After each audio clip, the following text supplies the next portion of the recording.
Welcome back to the Foundational Skills mini course. This is our second module on phonics, and it is focused a lot more on applications. So we're excited to continue learning with you.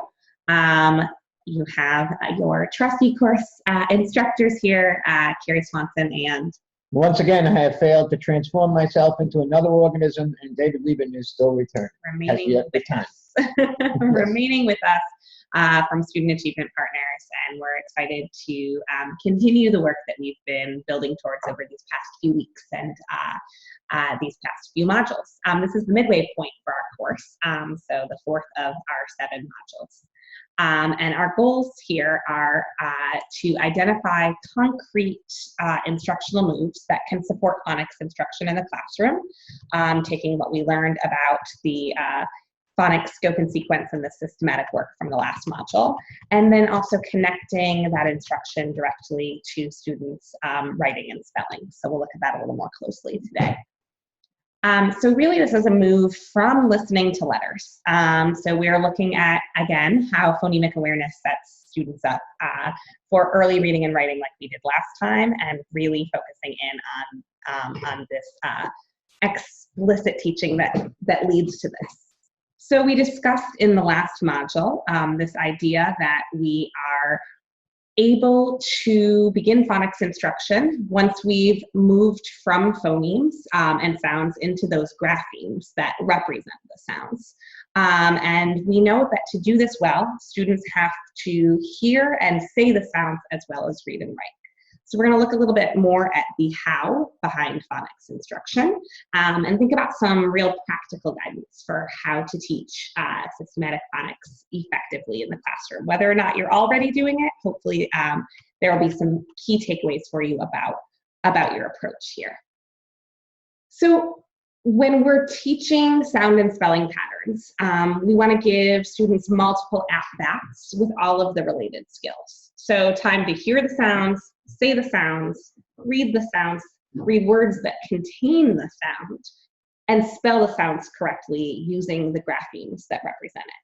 So we're going to take a look at each one of these pieces one by one, starting with hearing the sound.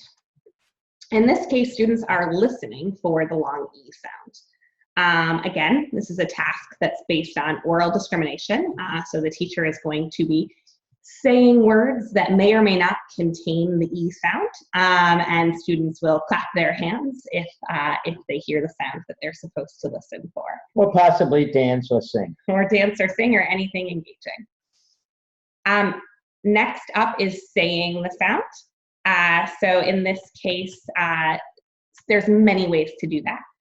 You might be blending sounds together, like blending the F and the E and the T sounds to make the word feet.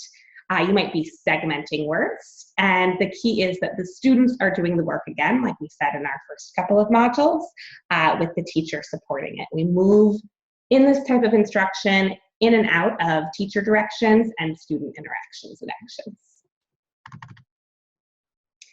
And then students are going to read the sound or words that contain the sound. We'll show you several different ways that they can do this. And this helps them connect that new skill that they're learning to actually decoding words.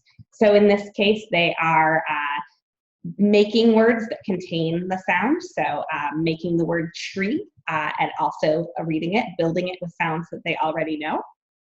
They might also be doing this with word lists. So you can note the variation here. Sometimes the grapheme is found in the middle of the word. Sometimes it's found in the end of the word for this particular example. And then they're also doing reading that is within the context of a supportive text.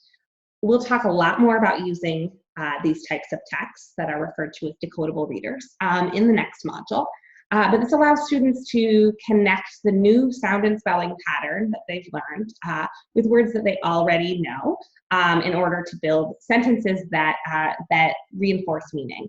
So students are not just learning in isolation. This goes back to something I think we've already said, and we'll say again, in context and out of context.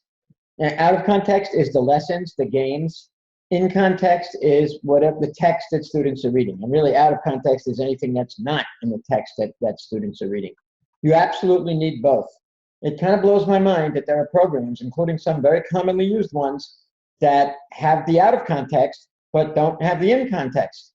So the kids learn various spelling sound patterns that we've been talking about, and then they go and read books that may have them, may not have them, may have the ones they've learned, may have the ones they've not learned. And where they have to learn other things, and we talked about this a little bit in the opening session, where they have to use context, or they have to use pictures, or they have to use predictability, or they have to use repetition. And as I'm sure you've also heard me say, kids being are not stupid, they're short. So if they're reading text where they don't need to use phonics, they will get out of the habit of using phonics, or they might not even get into the habit of using phonics. So that's why you have to have out of context and in context. So after they've done this in context practice, we also know that they should be able to spell the words.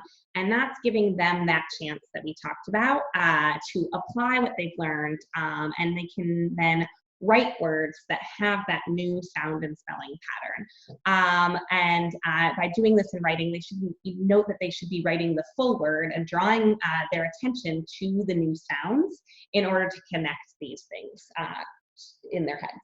Two things. The word beet might not be known to every kindergarten child as the vegetable. They might not make that connection. Or first graders. Or first grader for that matter, or second grader. So always make sure you give the meaning of the word. And the other thing here is it's the same thing. Hear it, say it, read it, spell it. That could be a mantra that you might want to keep with you as you move through this course and through doing this kind of work. And it connects back to what we talked about last week, right? This gives them the chance to do all of these things and to really cement the new learning for themselves as it travels from what the teacher is saying to what they're thinking to what they're saying to what they're actually doing. So once again, we'll get a chance to see a little bit of this in the classroom in action. And in this case, we're looking at one of the classrooms that we, Student Achievement Partners, got the chance to do a pilot in Nashville. And this is kindergarten, and these students are working on the sounds that we have looked at closely. It's early K, and M and S are the consonants that they're working on. So you get a chance to see a little bit of their instruction in action. The balls are facing my board. You might get a picture to come up here to put where it belongs. We're going to start with this one. Everyone tell me the picture. Moon. Moon. Kimberly, please go place this on the board where it goes.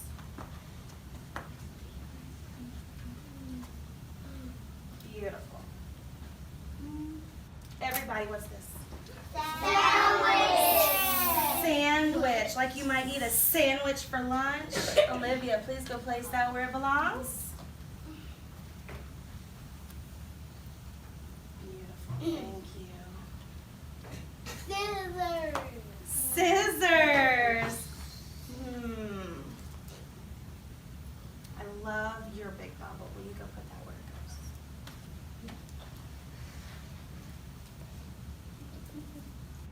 Scissors. What does scissors begin with? Which one says? Good girl. What is this? Mittens. Mittens. Jalasia. Beautiful meatballs and SpaghettiOs. Come put mittens where they belong.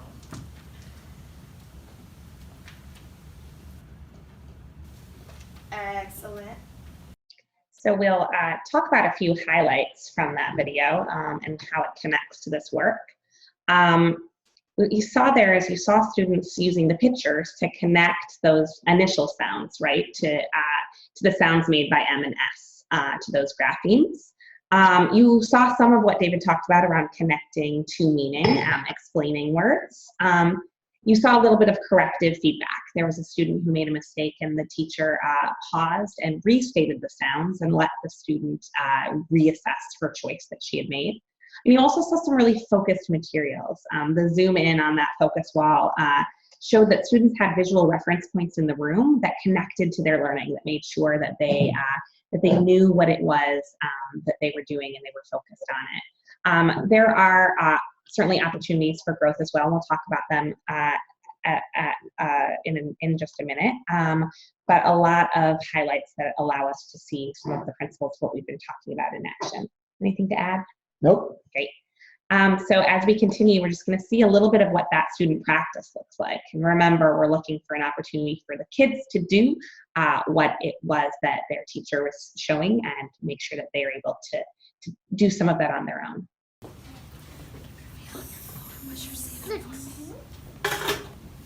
Okay, wait for instructions.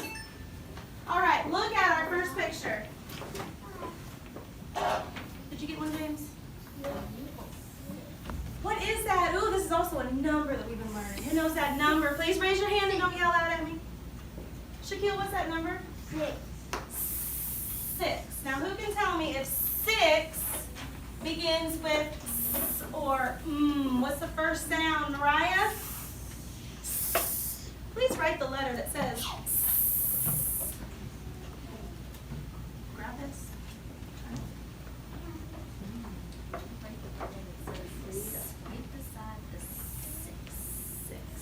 Write your beginning sound. This is what it should look like. Are there any sticks in my S? No.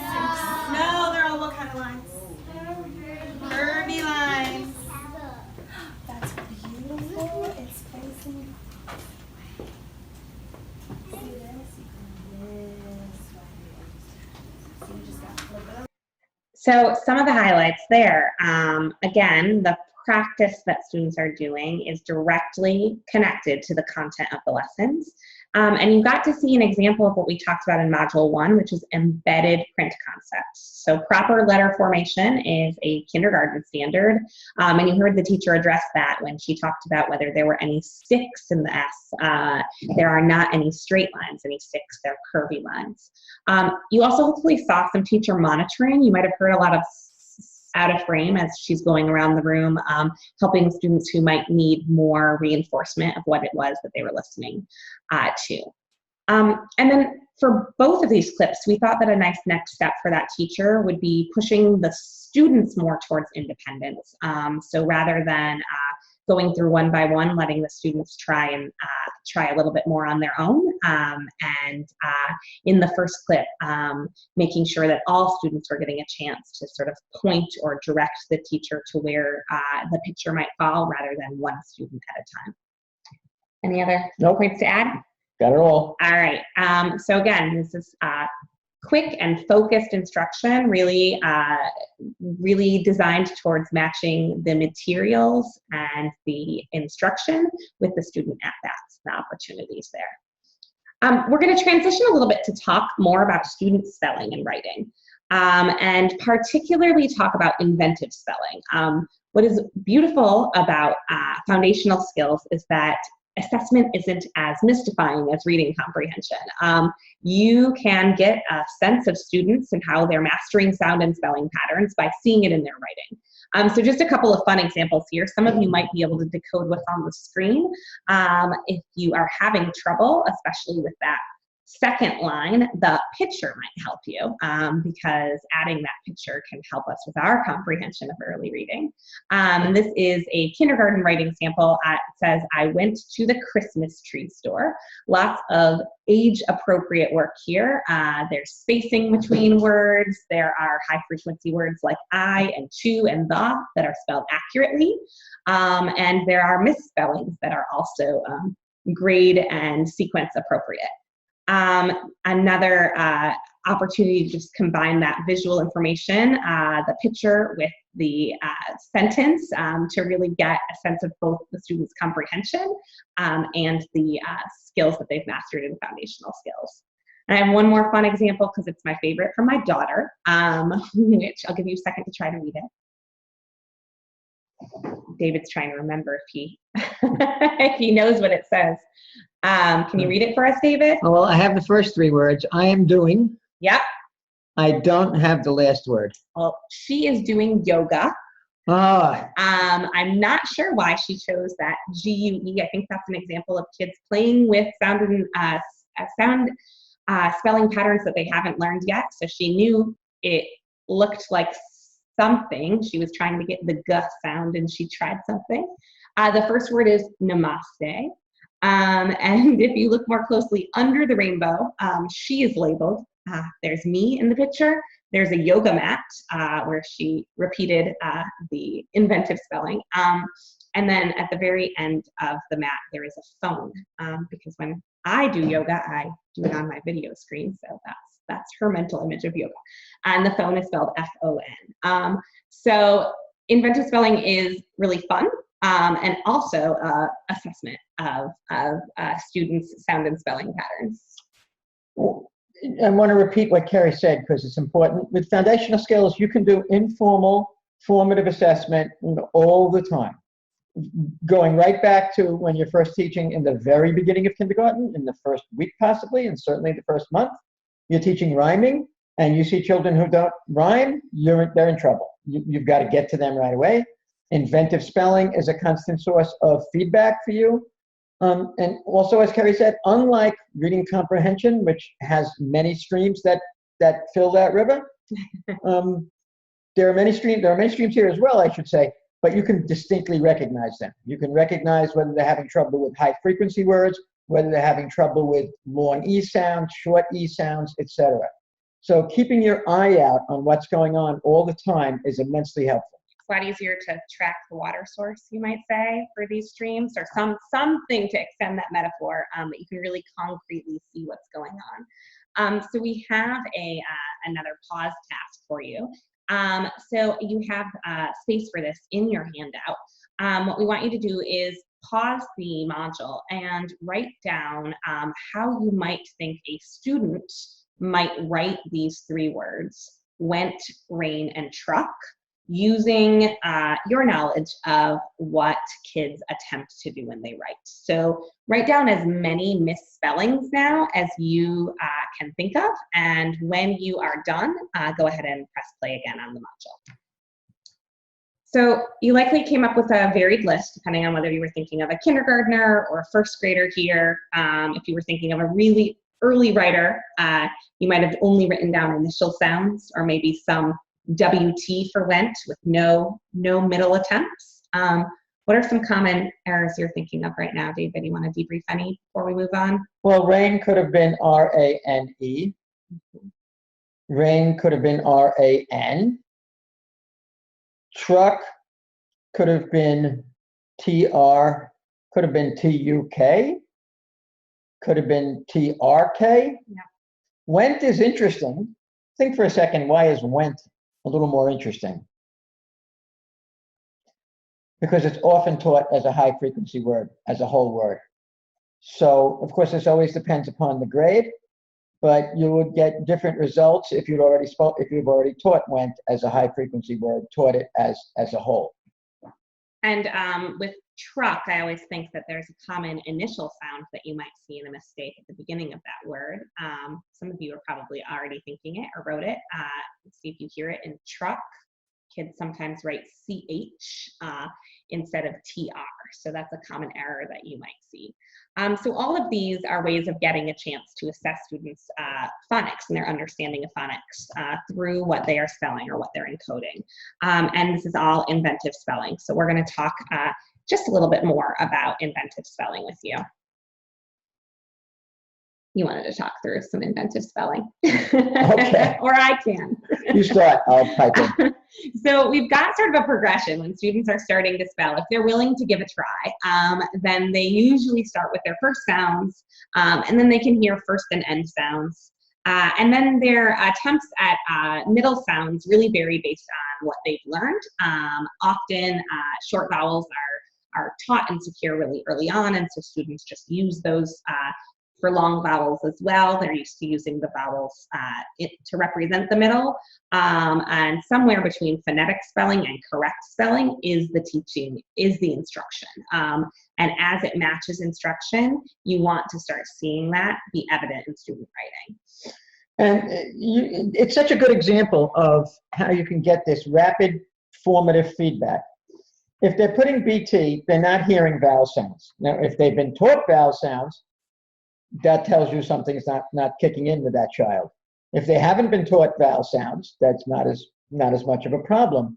If they have not been taught vowel sounds and they're putting in a vowel sound, that tells you that kid is really picking up on what's going on with this whole concept of inventive spelling and phonics.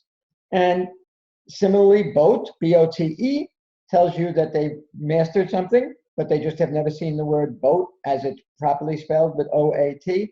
So you get this constant feedback with inventive spelling, which is one of the great things about it. And also, important to know, if a child can spell a word, they can read it.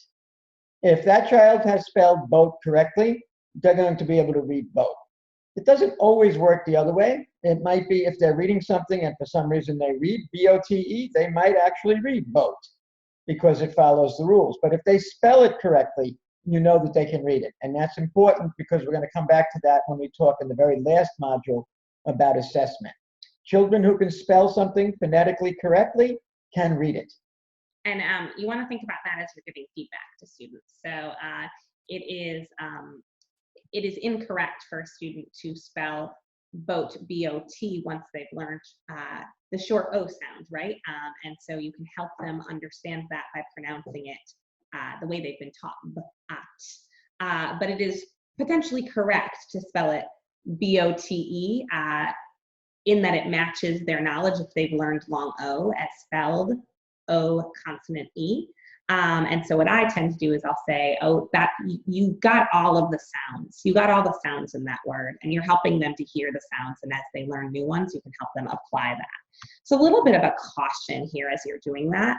We want to reinforce accurate spelling. Ultimately, we want to build towards accuracy. And so that's why you're being very careful to make sure you're matching what you see on the page from students to what you've taught. I think I took those talking points from you, David, so tell me if you have anything you want to add here. I think it's important, as Carrie said, to hold children accountable for the spelling sound patterns that they've learned.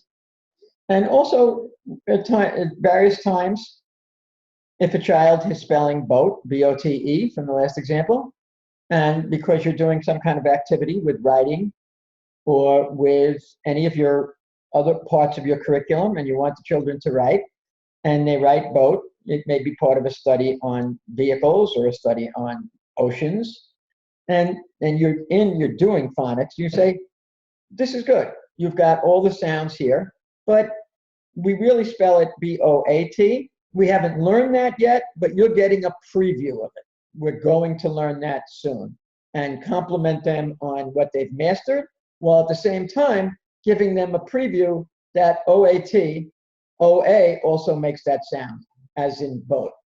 And again, we keep coming back to this, and I kind of find this kind of remarkable. Some kids, that's it. That's all they need. They will get that O. They will now know that O-A makes an O sound. Some kids will need far, far more. And that's part of what's been missing in our foundational skills work in this country for so long.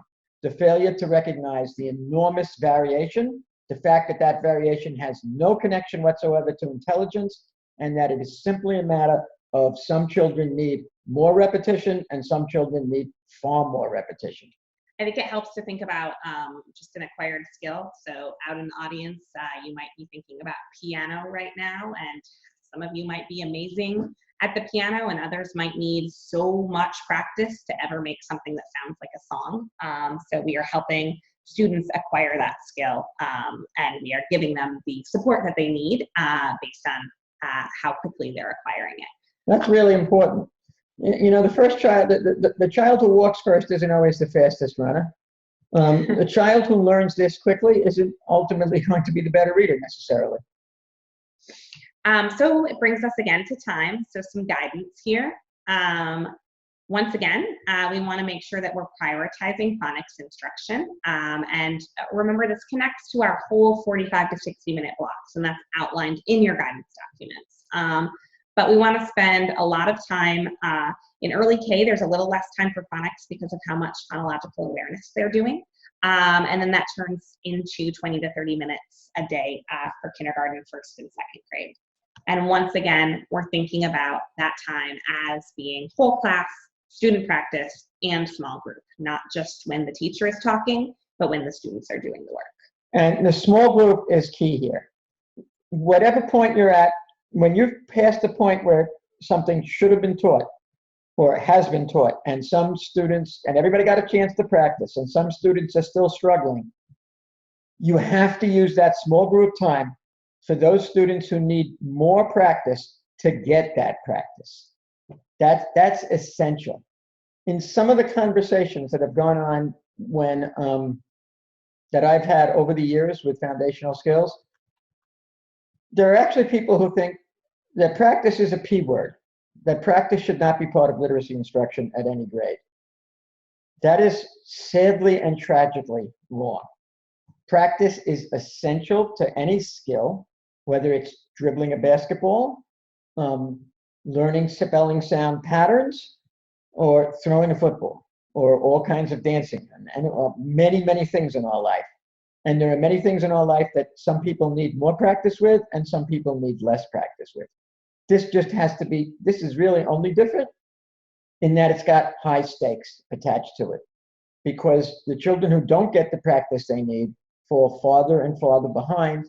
And what we found, some of you have heard me speak about the Matthew effect, is that those children who are not proficient readers compared to children who are actually fall farther behind the longer they're in the school system. The beginning of that, the first phase of that, is right here in foundational skills. So we're giving them the small group time that they need to catch up while keeping them exposed to that grade level content so that they are getting what they need to be better readers than all of us maybe piano players. So with that in mind, we have some samples here of students' attempts at writing a basic sentence. So the sentence, "I like my cat." You can take a second to think about what these student attempts show about their writing. And this is actually going to connect this week to our online discussion. So on our next slide, we have our task where we are asking you to engage with each other a little bit about talking about these writing samples and how writing samples can tell you about students, how they can serve as an informal assessment, considering all of these things, considering concepts of print, high frequency words, and your taught sound and spelling patterns. So we will look forward to hearing from you through that online discussion and getting to respond to anything that you bring up at our office hours.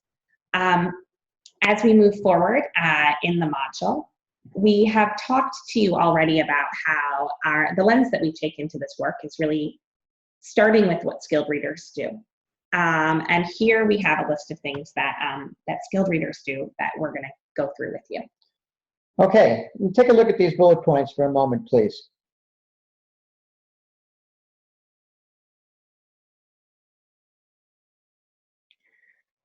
This goes back, again, to practice. Over time, with the opportunity to read these words in context, to do exercises and games out of context, students become more and more automatic with the spelling sound patterns that they've learned. And when they learn that OA makes an O sound, they then are then able to recognize words that have OA in it that they've never seen before. If they've learned that Y makes an E sound at the end of a word, they've learned to recognize that, then they can decode it and recognize that in any word that they see again. So we're going to look at each of these bullet points kind of one at a time to think about what it means that the readers are doing. So starting with this idea that they're looking at letters and seeing letter patterns. So this means that readers are identifying the individual letters, which David talked about, in their heads so quickly, identifying those associated sounds, doing this in order from left to right, and doing it with automaticity. When they are not doing that, they're losing meaning when that doesn't happen automatically. One of the things that I found most striking in the research on this is that even though skilled readers recognize a word in a quarter of a second, they are actually moving from left to right, recognizing every letter and recognizing every letter pattern that they've learned and overlearned over a period of time.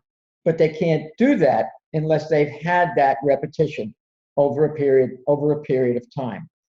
It's intriguing that we can actually do that we can move from left to right in a quarter of a second and recognize every letter and every pattern.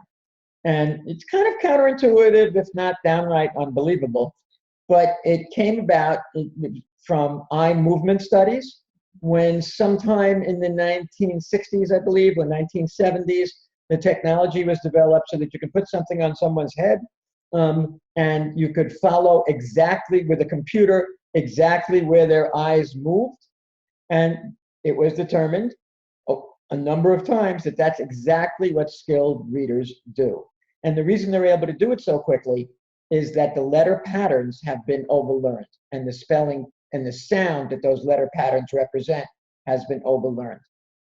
I was thinking about, David, that reminds me of this embedded print concepts work that we've talked about. They've done similar studies of students when they're watching a teacher read, like kindergartners who might have a teacher with a big book. And they found that when they're studying where students' eyes go, their eyes do not go to the print unless the teacher directs them to go to the print. But when they're directed to go to the print, then they follow along. If not, they're looking at the pictures. That's really interesting. So definitely important to think about that sort of mutual role between what the teacher's telling the students to do and then helping the students get the chance to do it. So continuing our next bullet point here around recognizing more and more letter sequences, the more that they read. So this is building on that previous skill and connecting it to volume of reading. The benefit, one of the reasons that the research shows that this kind of phonics program, sometimes called systematic phonics, sometimes called structured phonics, sometimes called synthetic phonics, because students are learning to synthesize the letters and the sounds that the letters represent to make words.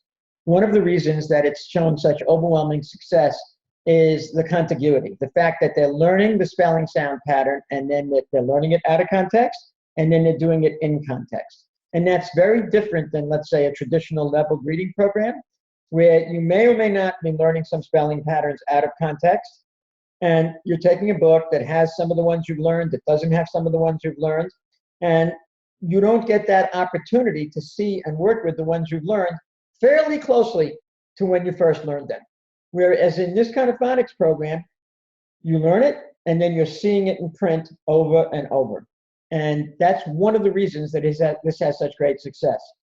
And I'll go back to something we both said before. There are some students who don't need that much repetition, and that's fine, but the majority do, and certainly the students we need to help the most, the students who have entered third grade without being fluent readers for the past 30 years or so, they needed that repetition, and they needed that repetition as close as possible to when they learned those patterns. And so you're helping draw students' attention to these patterns as they're learning new words. I remember reading with a little guy once who would narrate that. So he was reading the word giraffe, which he got from the picture, and he said, "That's funny. I know that this is giraffe, but it's a G here, and G says G." And so we were able to have that discussion. Most kids don't narrate that quite so cleanly, but in the boat example before, you're saying, take a look at that word boat. That OA makes the O sound, boat. You're drawing their attention to those letter sequences. And by doing that over time, they're perceiving the words that contain these letter sequences almost instantaneously. That contributes to the fact that it appears that they're able to recognize so many words just like that, just as if they are memorized, right? I'm sure I'll say this again, but there's research, a whole body of research called the lexical quality hypothesis by a cognitive scientist named Chuck Perfetti. And it shows with overwhelming clarity that proficient readers know more about words. They know the spelling of words or the orthography. They know the pronunciation of words. or the phonology. They know the parts of speech of words, and they even tend to know more about the etymology or the history of a word. So some of you have heard me say this in another context, but after a great deal of research, it's been determined that reading has a great deal to do with words. Surprise, surprise. So hopefully you're starting to see now that this work really builds the foundation that's going to make each of our students successful when there's a book in his or her hands. And we'll be able to explore that connection to reading more closely in Module 5. Our Connect to Practice task this week involves looking more closely at student writing. And if you're in the classroom with kindergarten, first or second graders, we're going to ask you to collect your own work sample or set of student writing. You can think about getting kind of a range, so at least 6 pieces that represent kind of the range of learners in your classroom, from those that kind of write the most fluently to those that have more writing struggles. And there's a template for this, but we're asking you to really analyze that writing, thinking about your phonics instruction and looking at students' correctly and incorrectly spelled words and really comparing that to what you have taught them in phonics. And if you don't have your own student samples, then we have actually provided a sample set of student writing so that you can do a similar task. You would just connect that to the scope and sequence that you've been looking at over the course of the work that you've been doing this module, or over the past several modules. And then we have some recommended reading. We have a blog post, and the blog post is kind of about the need for structured phonics from the classroom and building perspective. And then the paper is Why Structured Phonics, which was written by David Lieben and Dr. David Page as our recommended reading. And you'll recognize, if you read the Why Structured Phonics paper, that a lot of that was in our opening presentation in a fairly more abbreviated form. Right. So please continue to take advantage of other resources that we might be able to offer you, and consider other opportunities to engage in this work. Definitely staying connected to us on social media, and we really look forward to continuing the work with you throughout this course. We're pretty much in the heart of the course at this point. And maybe I should have said this earlier, but we both really encourage you to, if you can, do the office hours. If you can, because the questions that you ask are really important to understanding, and they give us a sense of what's working and what's not working. And it's really valuable in that way, especially at this point in the course. Thank you all so much, and have a great week.